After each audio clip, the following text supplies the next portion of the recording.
Cop sued for sexually assaulting a survivor of sexual assault whose case he was working on. 2 Indigenous men were taken on a Starlight tour in Nova Scotia. The Trans Mountain Pipeline should be operational in time for International Workers' Day. The winner of the elections for mayor in Van, Turkey, has been reinstated after having been disqualified, and Thailand's leading protest party is facing dissolution over their desire to amend the constitution's anti-royal defamation laws. Good morning. It's Thursday, April 4th. I'm Nora. Here are your headlines.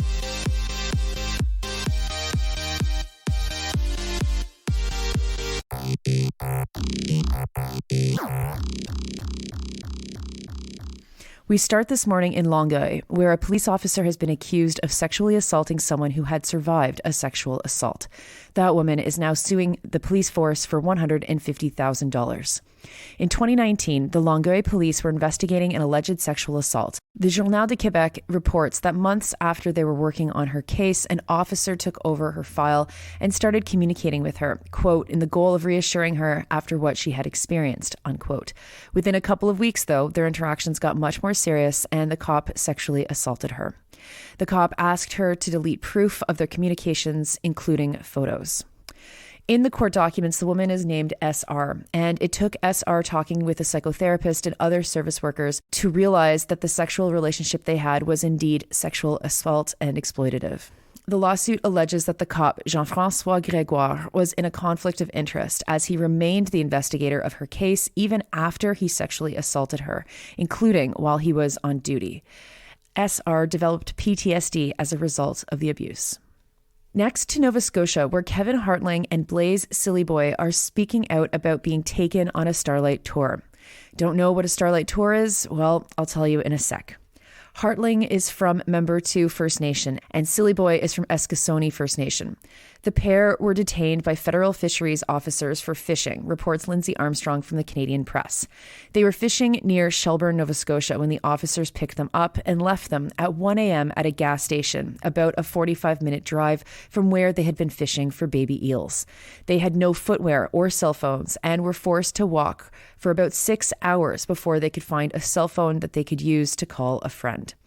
And that is a Starlight tour. It's a practice that cops have used in Canada against Indigenous people for decades. They pick them up, they drive them far away from town and leave them, often without adequate clothes, to be able to get home in the cold. Dozens of people have died due to Starlight tours, and the whistle on the practice was blown by Daryl Knight, who survived one outside of Saskatoon in the year 2000. Armstrong notes that after he spoke out, 2 frozen bodies of Indigenous men were found victims of other Starlight tours. Hartling said this, quote, "That's what was going through my mind the whole time. If we stop moving, we are going to die. If we go and just sit somewhere and rest and fall asleep, we're dead," unquote.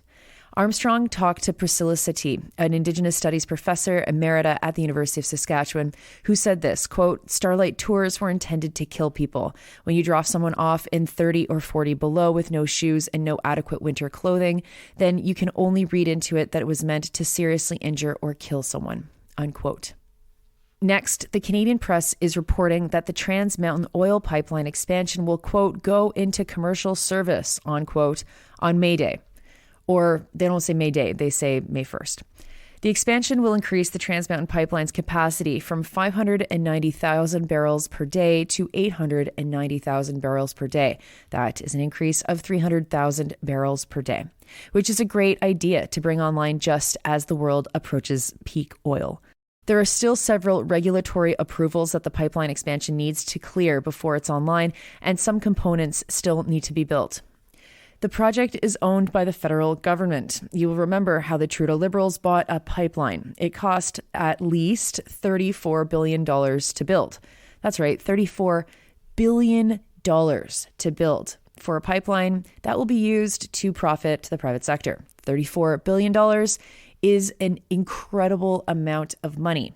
It's actually an insane amount of money. The Canadian Press article, as it appears in Global News, says that the pipeline will, quote, "significantly improve Canadian oil companies' access to export markets unquote, though it doesn't explain how, nor does it explain what the outstanding regulatory hurdles are, how smart it is to be pouring money into this pipeline, considering the changes in the global demand for oil, who the opponents of all of this are, including Indigenous land defenders and what they want to say about it, or what Canadians might expect in terms of profits from the expanded project. It also doesn't do a financial analysis into how much we have subsidized their profits and what those profits are going to look like for those companies. Next to international news, and first to the Turkish city of Van, where the Supreme Election Board has overturned the decision to disqualify Abdullah Zeydan. Zeydan is from the People's Equality and Democracy Party, a pro-Kurdish party. He won the election with more than 55% of the vote, reports Al Jazeera. The Election Commission said that because of a previous conviction, Zeydan wasn't allowed to stand in the election, and they named the candidate from the Islamic-oriented Justice and Development Party as the winner. That is the party that Erdogan, the president of Turkey, is from, which has the acronym AKP. That person had 27% of the vote, and for some reason, Al Jazeera doesn't name them. Zeydan had been jailed before in 2016 for critiquing the Turkish army's campaign against the Kurds in the country's southeast. He was in jail until 2022.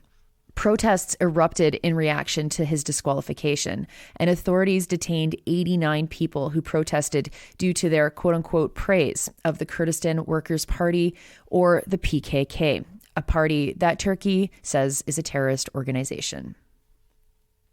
And finally, Bloomberg is reporting that Thailand's Constitutional Court will disband the Move Forward Party. That comes after the Election Commission submitted a petition to the Constitutional Court, agreeing with a previous finding from the Election Commission that the party breached the country's charter. The Move Forward Party wants to amend the Royal Defamation Law, and it's that plan that has landed them in hot water. The Election Commission found that their desire to amend this law, quote, amounted to an attempt to overthrow the country's constitutional monarchy, unquote. The party won the most parliamentary seats in the last election, which was last May, and 40% of the popular vote, mostly from young and urban voters. The party's leader, Pita Limjaroenrat, was not allowed to become prime minister due to conservative lawmakers blocking him until he was cleared of allegations that he violated election laws. The party has 15 days to appeal the decision. If they're found guilty, the party's executive will probably be banned from politics for a decade, reports Bloomberg. And the party cannot try to mess with the royal insult law. This law protects the monarchy from defamation. You can be jailed for 15 years for each defamation offense for defaming the royal family. Move Forward grew out of the ashes of another party called the Future Forward Party. The party was also outlawed, and their leaders were banned from participating in politics for a decade. PETA said that they're prepared for the moment where they're inevitably dissolved. Those are your headlines for Thursday, August 4th. I'm Nora. You're listening to this podcast at sandynora.com, on the Real News Network podcast feed, and anywhere you get your podcasts. I hope you have a wonderful Thursday. It's already Thursday because of this shortened week for us.